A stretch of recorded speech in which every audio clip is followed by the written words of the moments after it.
সুপ্রিয় দর্শক, লালপুর উপজেলার অধিকাংশ গ্রামের টিউবওয়েলেই কিন্তু এই মুহূর্তে পানি উঠছে না, ফলে কিন্তু তাদের ভরসা হয়ে উঠেছে সাবমার্সিবল পাম্প।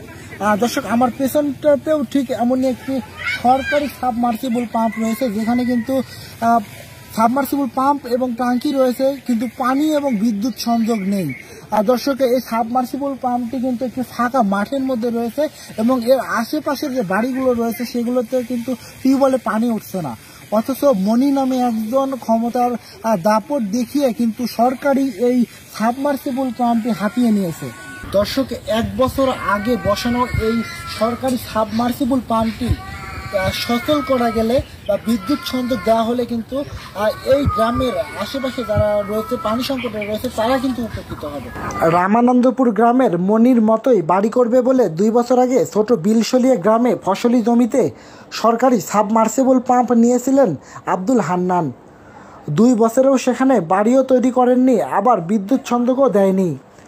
অথচ ওই গ্রামের মানুষ রয়েছে তীব্র পানি সংকটে। ওনারা বাড়ি করার জন্য এই সাবমার্সিবলটা বসাইছে, সরকার ঠিক দিছে, এই জন্য ওনারা বসাইছে। এখানে আমরা পানির খুব সংকট, খুব কষ্ট করতেছি। এখানে একটা সাবমার্সিবল সরকার ঠিক দিছে, কিন্তু এখানে হলো বিদ্যুৎ সংযোগও নাই, এখানে পানিও নাই। আমাদের আশেপাশে কোনো জায়গায় মোটরেও পানি নাই কিংবা কোনো টিউবওয়েলেও পানি নাই। এই সাবমার্সিবলটা আপনার হচ্ছে এটা এখানে বাড়ি করবি, ঠিক আছে, বাড়ি করার জন্য আগে বসাইছে, বাড়িটা এখনো করে নাই। এই মনে হয় বছর 2 হয়েছে হয়তো, বা কেউ হয় নাই, বা বাড়ি করার পর এটা চালু করবি। এখন আমাদের জিনিস নাই, আমরা গরিব মানুষ, আমরা ধরেন যে পানি পাচ্ছি নি, আর ধরেন যে ওপরে মাঠের মধ্যে বসাচ্ছে, আর ধরেন যে ওর মতন ওই কর্মকারী খাচ্ছে কিনা আমার বাড়ির পানি পাচ্ছি নি।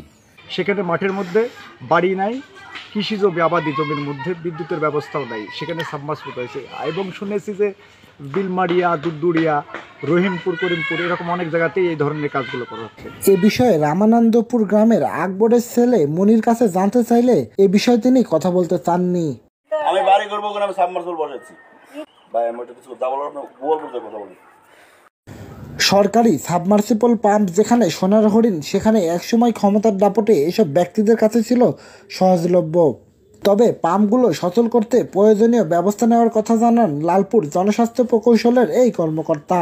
ক্ষমতা ছিল তখন, বুঝেন নাই, ক্ষমতা ছিল তখন বলে আর কি সাইট নিছে, আর কি তালিকা নিছে বলতে। এখন এমপি মহোদয় যেখানে সাইট লিস্ট দিবে সেখানেই তো দিব। আমাদের তো আর কিছু সাইট লিস্টের ব্যাপারে আমাদের কোনো কিছু করার থাকে না। ওনারা যদি বলেন যে পুকুরের ভিতরেই দিতে হবে, তাও দিতে হবে। এমন ঘটনা একটি বা দুইটি নয়, লালপুরের বিভিন্ন মাঠে এমন সাবমার্সিবলের পাম্পের দেখা মিলবে হরহামেশাই।